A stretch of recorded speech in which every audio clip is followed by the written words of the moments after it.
nga nag-work sa Taiwan. Karon, ang akong department, kuan siya, kanang sa film, na siya dark room. Di ba kung dark room, wow, dark yun, wala gina siya suga. Na siya suga, pero din kayo nga green. Ay, hara na ni mo mabalaan, na naaday suga, kung mga pila na ka dito ka minuto. Pagsulod ni mo, ipiyong daan ni mo imong mata, parang imong mata, maanad na ngit-ngit. Para kani mo sa imong mata, na kay makitaan nga gamay kayo nga panhangtad na mong hayag-hayag na siya. Nana ko ang akong trabaho. Ako that time, grabe ko kahadlokon yun sa multo. Kaya kato nga time, sa wala pa ko nakailang kay Lord, sa tinuod lang, grabe kay ko kabangunguton. Kuang yun ko, maghapon na gani, mahadlok na ko kay tingtulog na po. Kato siya na time. Tapos nakayo sa siyempre mga Taiwanese ako mga kauban. Nakayo sa kauban, batanon pa, siguro that time, 26 ko siya, mga 17. Converted siya as Christian. So, kato nga time, dili ko Christian, pero nakaila ko kay Jesus. Siya ade ay, nga gina-disciple ka, akong kauban na lalaki. Pero hindi na gina-istoryahan nga, pataluta si Jesus, no, ni siya ang atong tinuod na Ginoo. Okay, sa mga Taiwanese, mga Chinese, di ba, dagan na sila totoo, no? Marag karaan nga, kinabuhi nga to. Daghan kita ginatiuhan nga, dili man di ay. Wala gid sa Biblia, walay ka matuoran. Sa nga nang ila, bisag sa ilang pagsimba, lahi gihapon. Ang siya bet, kabalo ka, among Ginoo si Jesus, grabe na siya ka-powerful. Grabe na siya ubanan. Naana siya nag-uban-uban sa ato, pero hindi sa maghatag og protection. One time, siguro, ikuanan na ka mong kauban na lalaki. Itawa ko, ano siya, early haligani. Ano siya, katuwa ka kang Jesus. Ang kuma, siya ang among Ginoo. Hinampog pa ko, siya ang among Ginoo. Powerful siya. Siya, kadaghan na nato na nadungong diri kay Gideon.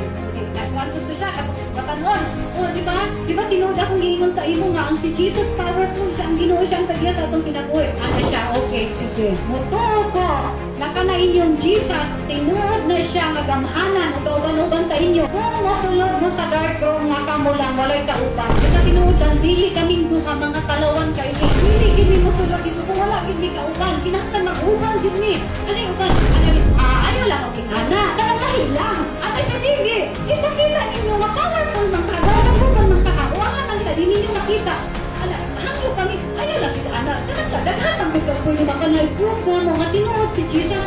Di siya dili. Mauna nga akong challenge sa inyong duha. 5 minutes, one by one, magbantay ko diri sa kultahan. Kung makakuha mo rito one by one, tutuo ko. Nagkana ka Jesus sa inyong ginahimong tinuod. Nagbiligid mo yan ang yung. Ano siya, o sige, kaya kita lang gid niya nga, digid ni. At look, yun tayo ni sa multo. Ano siya, o sige, ano lang, 3 minutes. 3 minutes na lang, Diyo. Sige, insay mo una dito. 3 minutes. Taos-taos ng 3 minutes. Dili yun na kaya. Ano siya, o sige, last 1 minute. Kaloy at sa Ginoo. Kaloy pang Ginoo.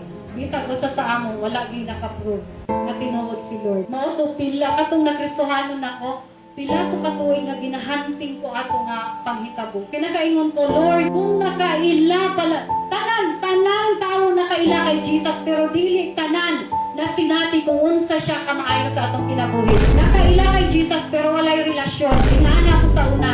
Nakaila ko, yes, Jesus, powerful, pero walay relasyon. Nakana ko, Lord, nasayang ato nga time. Possible pa no, napag-change niyang mind, ang iyang katipukan nga pamilya, nadala ka diha sa tilan sa Ginoo. Pero tungod kay sa akong pagkapalawan, o kulang kong pagsalig, kumao na to, wala ito wala ning duha na kawin. Kaya sa iyang pagka-baby Christian, kay bata